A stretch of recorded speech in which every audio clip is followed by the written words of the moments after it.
everyone, welcome back to Kevin Reviews. I just finished rewatching Ghost Rider. This is by Columbia and Crystal Sky Pictures in association with Relativity Media and Marvel Studios and Canarsie Productions. This is directed and written by Mark Steven Johnson, who directed Daredevil, written for Elektra, and even wrote for the family friendly with Michael Keaton, Jack Frost. Um, I'm sure people know about that one. The cast includes Nicolas Cage, Eva Mendez, Wes Bentley, Sam Elliott, and Peter Fonda. So I remember when the trailer, especially, came out, and this was in 2007, I think.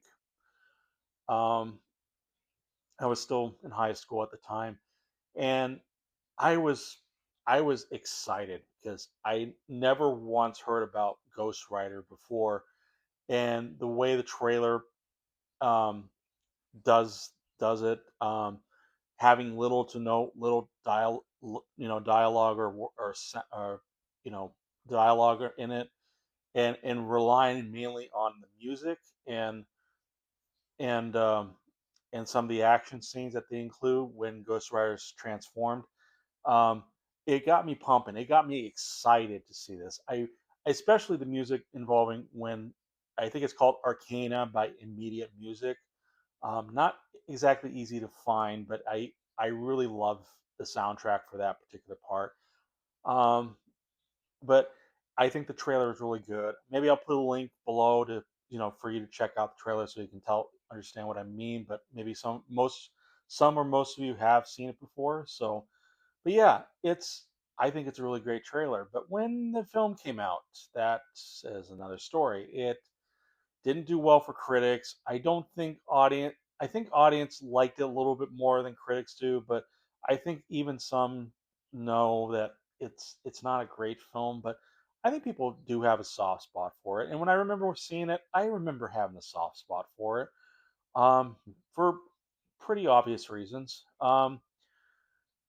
In terms of the comics, I have not I didn't read that many comics back when I was younger, so a lot of what I know about a lot of the superheroes were mainly from film, TV, um, some YouTube videos, and all that kind of stuff. But what I know from well, I don't. Maybe I'll go into that stuff later after I tell the story. For the plot. Um, but yeah, I did rewatch this again, and this is my thoughts on 2007's Ghost Rider.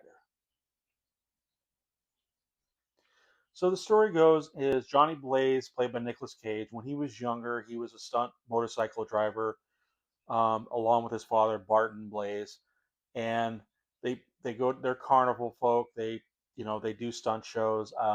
More often than not, it's like there's a ring of fire. They drive through. So they're living their lives as usual. But then Johnny finds out that his father has cancer, and then unsure about what to do.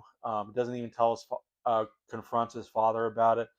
But soon, a figure who eventually we get to know as Mephistopheles or Mephisto, or better way you can call him is just the devil, played by Peter Fonda, comes in to make a deal with Johnny to cure his father of cancer, but he gets Johnny's soul.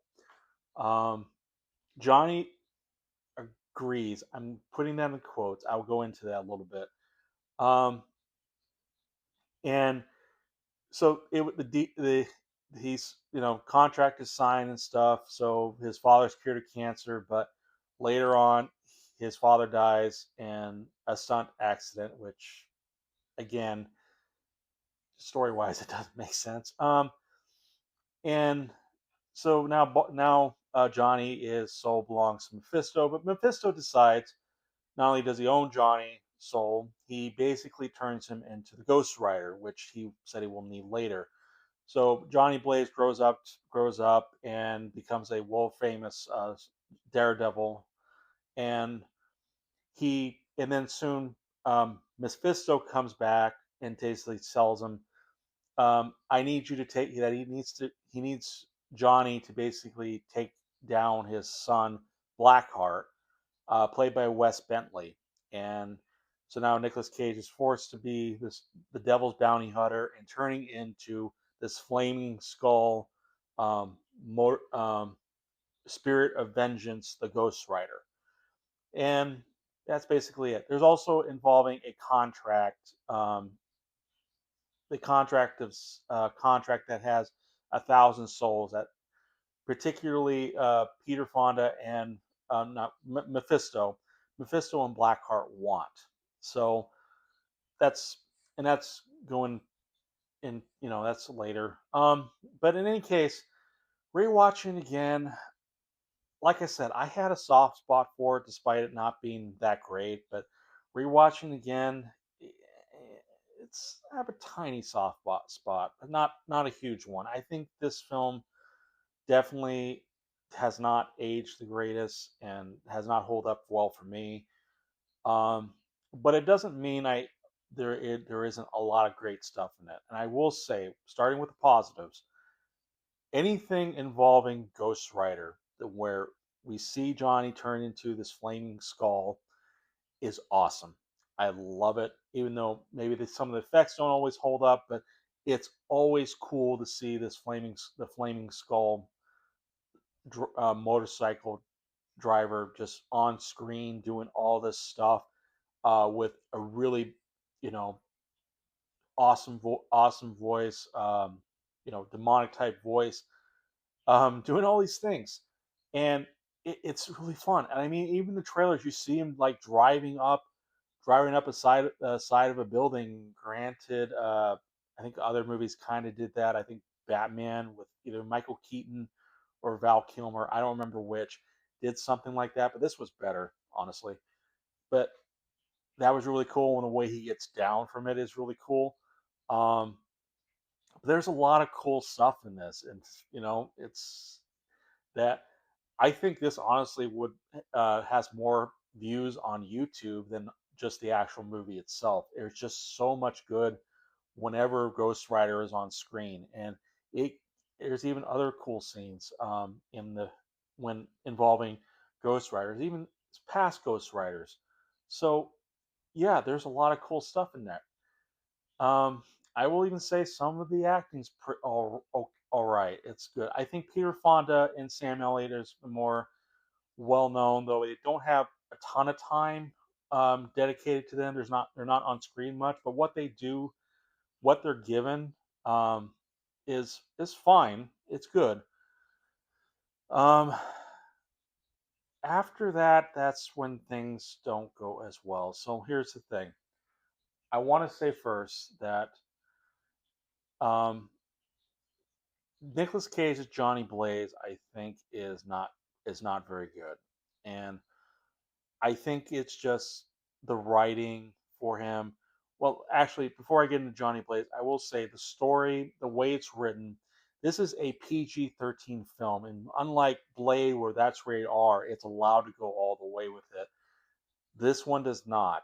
It feels more like it's trying to go all the way with it, and then it gets pulled back to like this Western type tone at times. It does have a Western, like spaghetti Western type feel, and then other times it just feels cartoony. And granted, Blade has some cartoonic type moments, but I don't know, it kind of fit with his character. But this one, it's even more cartoony.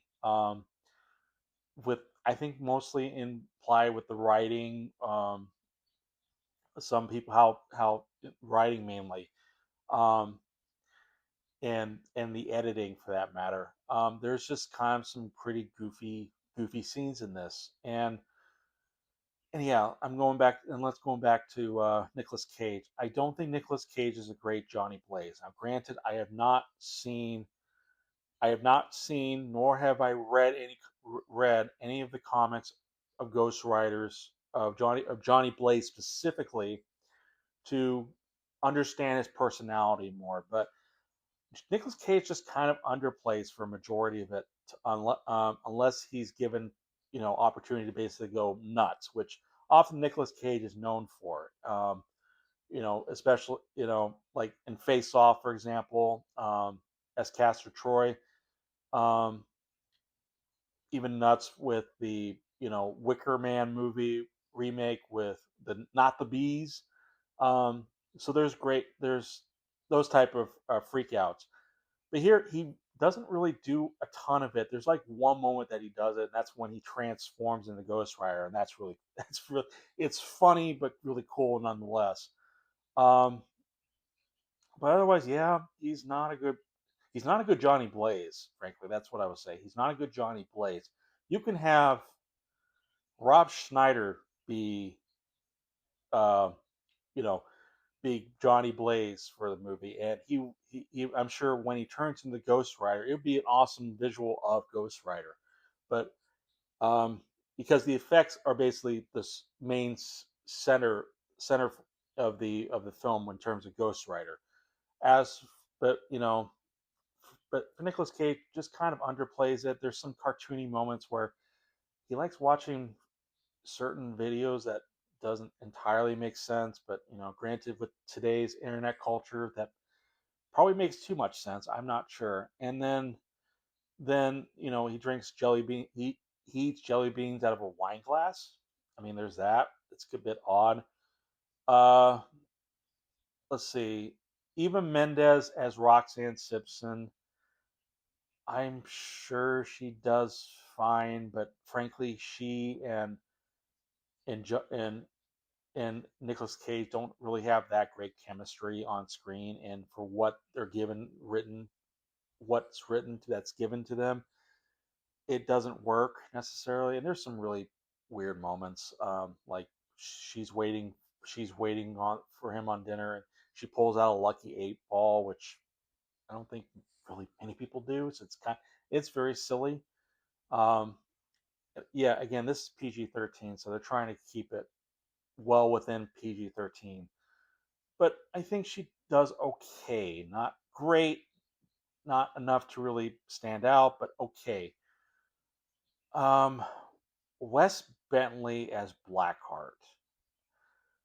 Uh, I think Doug Walker said it best with when it came to him, as well as these other figures, these demonic figures that emphasize the different elements of Earth, like Earth, wind, and whatnot. So Captain Planet or Avatar, kind of basically. Um, he calls them Team Hot Topic, and that I agree with. They're not great. It looks really lame. I mean, this is Ghost Rider, and I'm sorry, I got to pause.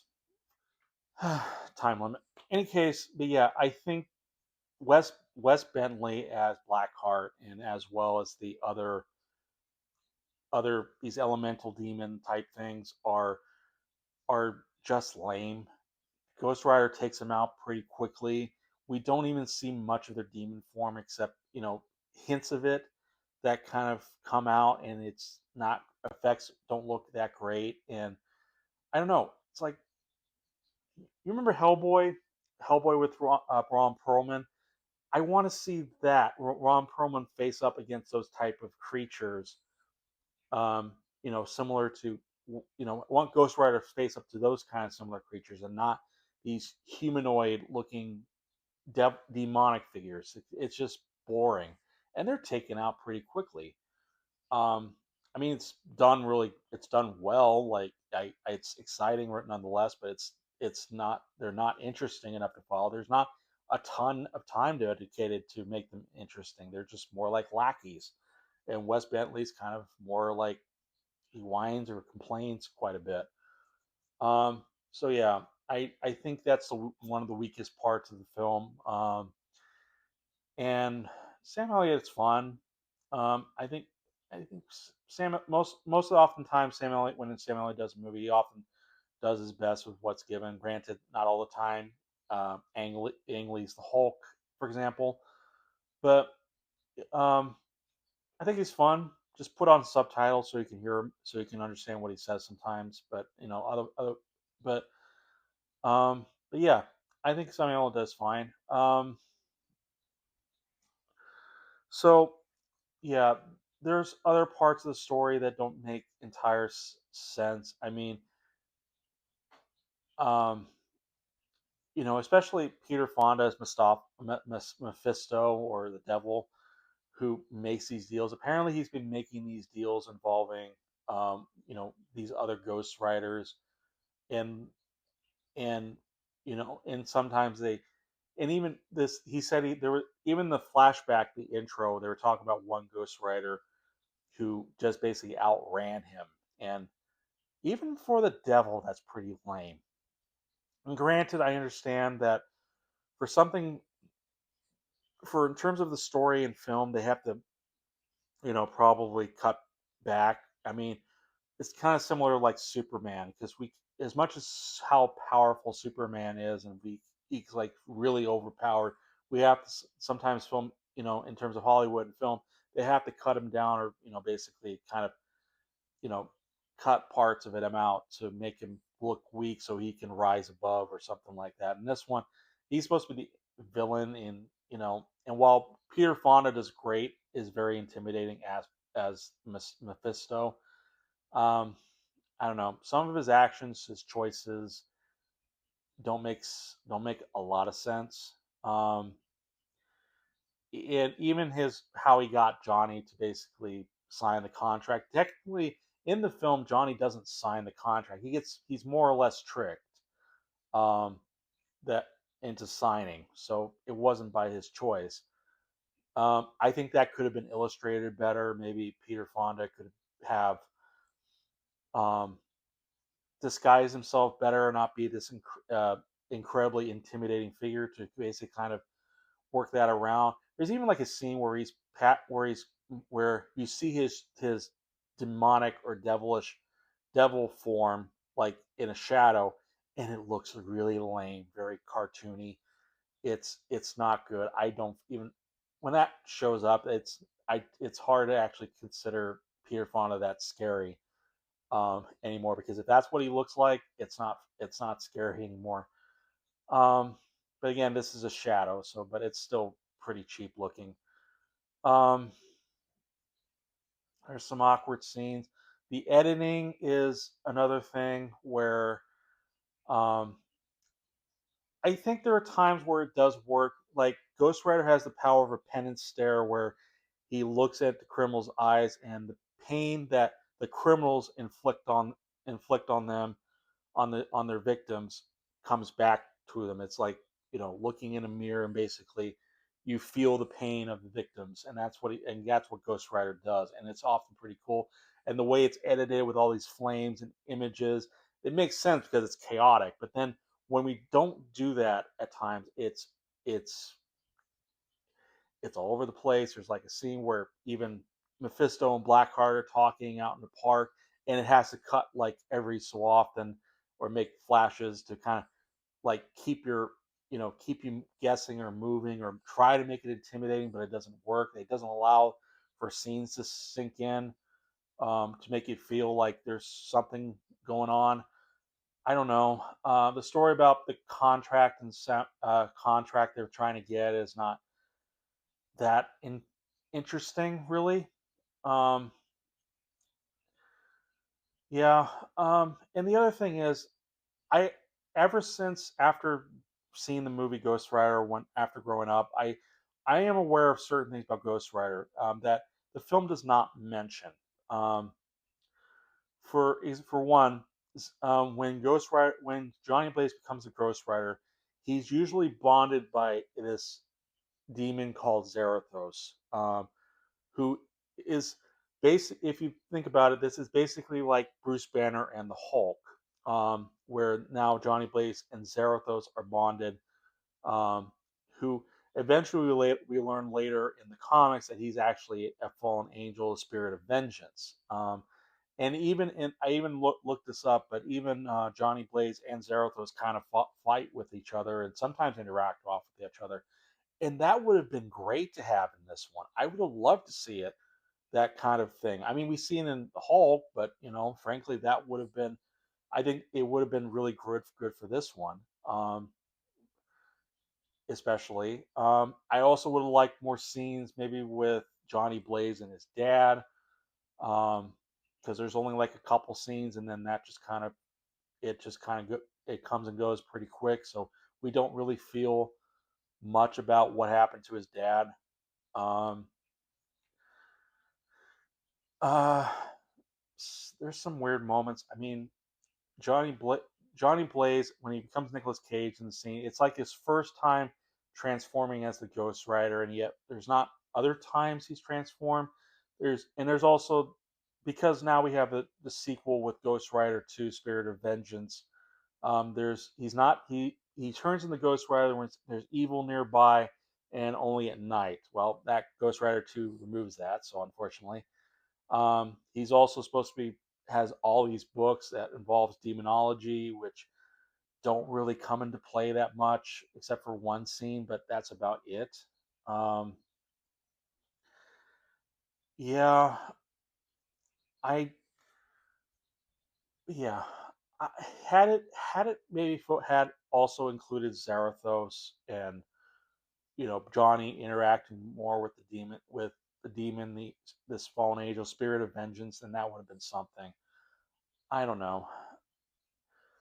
I frankly, I think if I were to rate this now, I probably give it a two, but it's pretty close to a 2.5 because there are great scenes in this involving the Ghost Rider. When that's on screen, it's awesome, but everything else, it's just not. It's not as fun. It's um, I think, like I said, I think even more people watch the Ghost Rider scenes on YouTube more than anything else. So, but yeah, I think I give it two. Not one I hated, but admittedly, when I was trying to rewatch this again, I don't know, I couldn't a few times. I think it's just I don't know. I guess I wasn't looking forward to it, but still, there is great scenes. There are great scenes that at least warrant maybe one viewing if you're that interested. I will at least put the trailer in the description so you can see what because that trailer makes trailer is really good. It beats the movie basically, in my opinion. So, but yeah, so I give it 2 stars. What are your thoughts on Ghost Rider? Leave in the comments below. Leave a like or dislike the review if you wish, or like or subscribe to my channel if you like what you're seeing. And I will see you guys in the next review.